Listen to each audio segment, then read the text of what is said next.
Ladies and gentlemen, let me tell you something today. When he reaches out after all that silence, after leaving you hanging, after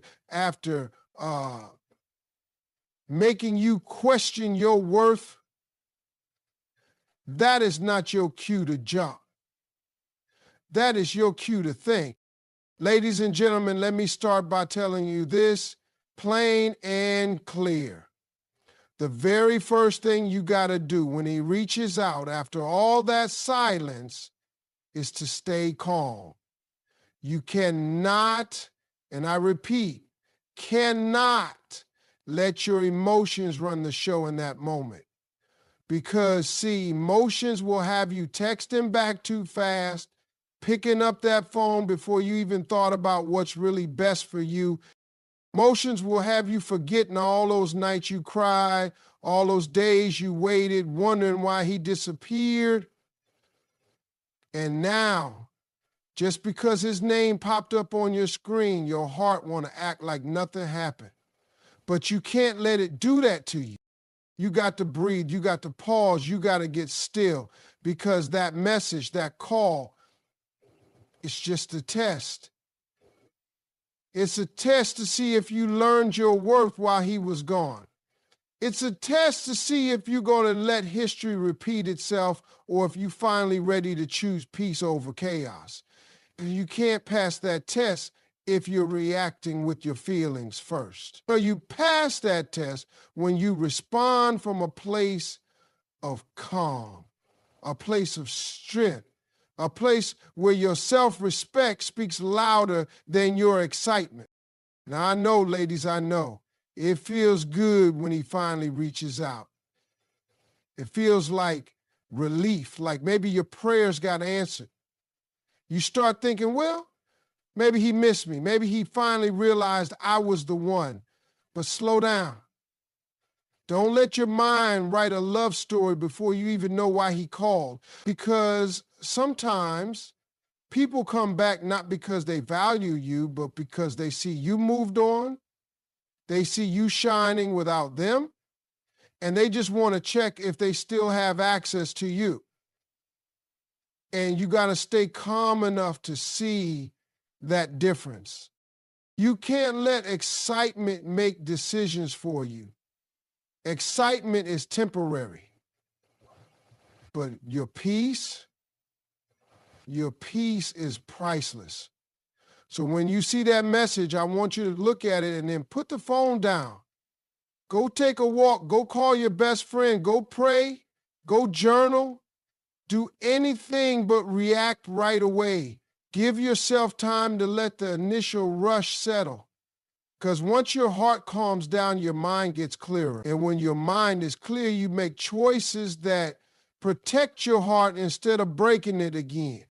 Ladies and gentlemen, I've seen too many people fall into the same trap because they answer too fast, because they let that little spark of hope override the truth they already knew. Don't be one of them. You are not desperate. You are not waiting on somebody to validate you. You are whole right now, whether he calls or not. And when you stay calm, you send a message, not just to him, but to yourself, that your feelings are important, but your peace is sacred. So when he reaches out, let him wait. Let him feel the silence for once. You felt it long enough. Now it's his turn. And in that silence, you get to decide, do I even want to open this door again? Is this man worth disturbing my peace for? But you can only ask those powerful questions when you are calm, because calmness is where your power lives. That's where your wisdom lives. That's where the real version of you, the strong, smart, self-respecting version, makes her decisions. So stay calm, Queen. Let the world spin, let the phone ring, let the text come in, but you stay still, because that stillness, that's your strength. And strength is exactly what you need when the past comes knocking. Ladies and gentlemen, now let's get real about something that most people skip right over. when he reaches out after being silent, you can't just focus on the fact that he called. You've got to look deeper. You've got to assess his true intentions. Because not every "hey, how you been" is a genuine attempt to make things right. Sometimes it's just a habit. Sometimes it's loneliness. And sometimes it's a test to see if he still has that same power over you. And if you're not careful, you'll fall for the words instead of checking the motive. Now, hear me when I say this. Men, just like anybody else, reach out for all kinds of reasons. Maybe things didn't work out with someone else. Maybe he's bored. Maybe he had a moment of weakness. And yeah, maybe he really did realize he messed up and he wants to fix things. But you will never know which one it is if you're only listening to the sweet words and not paying attention to the actions and the time. You got to ask yourself, why now? Why after all this time? What does he really want from me? Is he looking for comfort or is he looking for commitment? Is he trying to ease his own guilt or is he ready to take responsibility for the pain he caused? See, when you start asking these questions, you take your power back because now you're not just reacting, you're analyzing. And a queen analyzes. A queen observes. She doesn't jump at every knock on the door. She looks through the peephole first. And you, my sister, got to do the same with your heart. You got to look through the peephole of his actions. Has he shown any sign of real change, or is he just repeating the same cycle? Is he consistent, or is this just a random message that came through on a lonely night? And let me tell you, actions will always tell on a person. If his intention is real, he will show consistency. He will be patient if you take time to respond. He will make the effort to meet you where you are emotionally. But if he gets upset when you don't reply quick, or if he starts pulling back the moment you ask real questions, that's your sign. That's your sign that his intention ain't deep, it's surface level. And you deserve more than surface love. Ladies and gentlemen, it's easy to get distracted by words, especially when you've been waiting to hear from him, but don't let your ears blind your eyes. Look at the pattern. Look at the history. Look at whether his words are followed by respectful, consistent, meaningful actions. Is he ready to apologize without making excuses? Is he asking about your feelings and your needs, or is he only talking about his own? Is he focused on building trust back, or is he just trying to get back to where things left off without doing the work? This is how you assess intention. You listen with your spirit, not just your heart. You check the energy behind the words. Does it feel peaceful, or does it feel rushed? Does it feel sincere, or does it feel like manipulation? And don't you ever ignore those little red flags that show up early, because those red flags are whispers from your future self saying, pay attention now so you don't cry later. So the next time he pops back up after all that silence, you owe it to yourself to slow down and really assess, what is he really here for? Is it love, or is it convenience? Is it growth, or is it comfort? And until you have a clear answer, you have no obligation to open your heart back up. Not until his intention matches your worth, because your worth is not negotiable and it deserves real effort, not empty words. Ladies and gentlemen, let's get something straight right now. When he comes back after disappearing, the first thing that should stand tall in that moment is not your feelings, not your memories, but your self-respect and your boundaries. Because your self-respect is the guard at the gate. It's the voice that reminds you, I am worthy, whether he stays or goes. And your boundaries, that's the fence that protects your peace. Without those two things, you'll end up giving too much, too fast to someone who may not deserve that privilege anymore. I see too many people, especially when they've been waiting for someone to reach out, forget all about their standards the moment that call comes in. The door that was locked tight suddenly swings wide open, no questions asked. And that, ladies and gentlemen, is how you end up in the same cycle of pain again. Because people will only treat you as well as you require them to. If you make it easy for someone to come and go as they please, they'll keep doing just that. But when you stand firm on your self-respect, when you let your boundaries speak louder than your loneliness, that's when the game changes. Self-respect means you don't let someone's return make you forget their absence. It means you don't let sweet words today make you forget the silence from yesterday.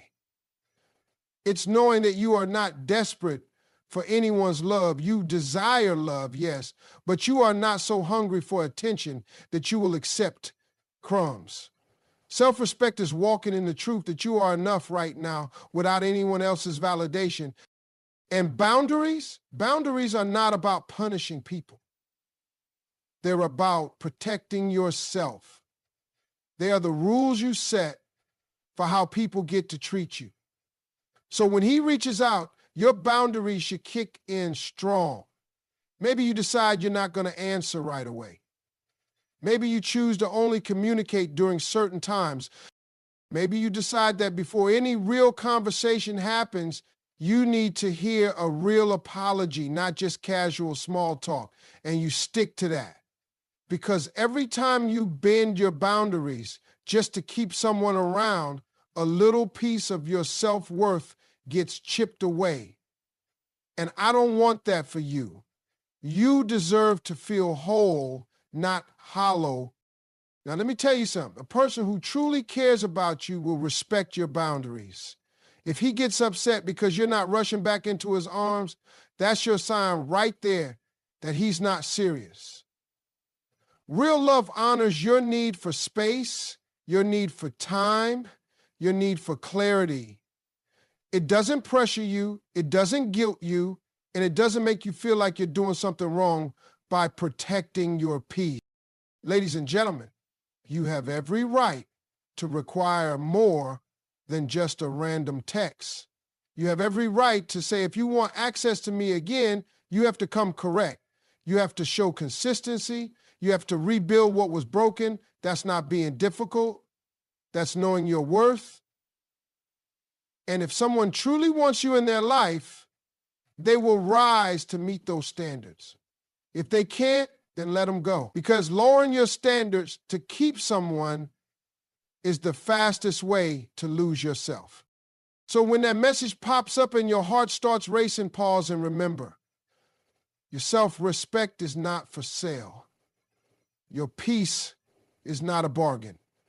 And your boundaries are there to keep your heart safe, not to keep love out.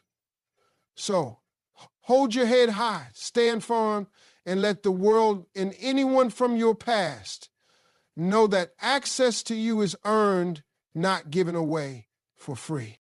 Ladies and gentlemen, let me tell you one of the most powerful moves you can make when he finally reaches out after all that silence. Take your time before you respond. Don't rush. Don't let the excitement, the surprise, or even the anger push you into reacting right away. Because the truth is, your first impulse is usually your feelings talking, not your wisdom. And in moments like this, you don't want to move with emotion. You want to move with intention. See, when you rush to reply, you're giving away your power. You're letting him know that no matter how long he disappears, he can come back and get your attention in an instant. And that right there sets the tone for how the whole interaction will go. If he learns that you'll drop everything just because he texted, then he doesn't have to put in real effort. He knows he still has easy access to you. But when you take your time, when you create space before you respond, you shift the energy. You show that your life doesn't stop just because he decided to pop back up. And that's a powerful message to send without saying a word. Taking time gives you the chance to check in with yourself first. Ask yourself, how do I really feel about hearing from him? Am I ready to have this conversation? Or do I need more time to process? What do I want out of this exchange, and what am I not willing to tolerate? You can't answer those questions clearly if you're rushing. You need that pause, that quiet moment to let your mind and your heart catch up with each other. Because sometimes the first thing you want to do is send a long message full of feelings, but later when you've calmed down, you realize you'd rather keep it short, firm, and focused. And that difference only shows up when you give yourself time. Ladies and gentlemen, don't underestimate the power of silence. Just because he broke his silence doesn't mean you have to break yours right away. Your silence can speak volumes. It can show that you're not sitting by the phone waiting. It can make him reflect on how his absence affected you. And most importantly, it gives you the upper hand to decide when and how you want to engage, if at all. Now, I know it's tempting. I know that little voice inside wants to believe that maybe this time will be different, that maybe this is the moment you've been waiting for. And that's exactly why you have to pause. Because hope is beautiful, but hope without wisdom can lead you right back into heartbreak. Taking time to respond protects you from acting on temporary feelings and helps you make decisions that honor your long-term peace. Let me tell you something else. If his intentions are real, if his feelings are genuine, he will still be there when you're ready to reply. A man who truly wants to make things right won't vanish just because you didn't text back in 5 minutes.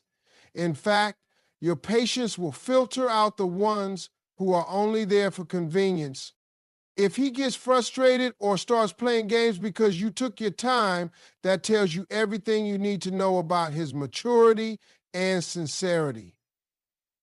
But if he respects your pace, if he stays consistent without pressuring you, that's a sign he might actually be serious this time.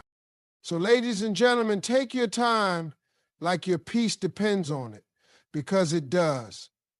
Respond when you feel ready, when your mind is clear and your emotions are calm. Let your timing show that you're not desperate, you're deliberate, because the one who values you will wait, but the one who only wanted quick attention will fade.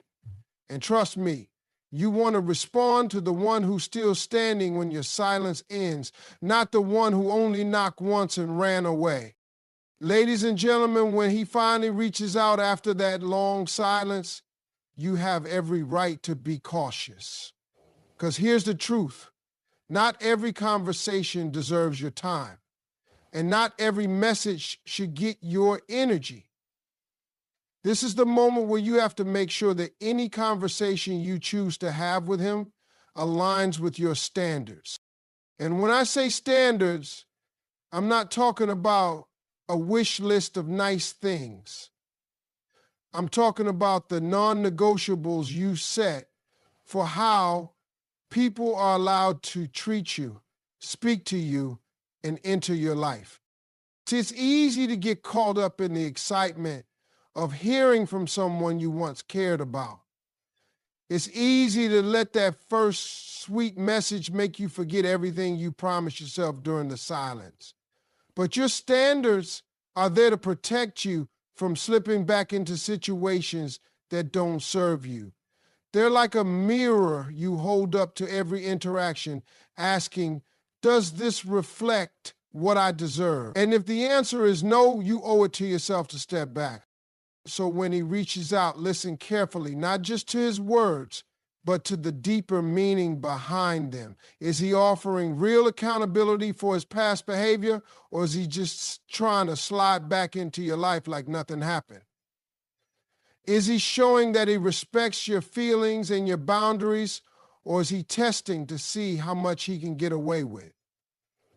Is he communicating with consistency and clarity, or is it still that same pattern of mixed signals and confusion? So when that message pops up and those old feelings start knocking on your heart, take a deep breath. Feel the feelings, but don't feed them. Remind yourself of who you've become during the silence, of the peace you've built, of the standards you've set. And from that grounded, centered place, make your next move. Because the real flex is not just getting him to reach out. It's showing that you are no longer controlled by the emotions that used to run your life. That's emotion.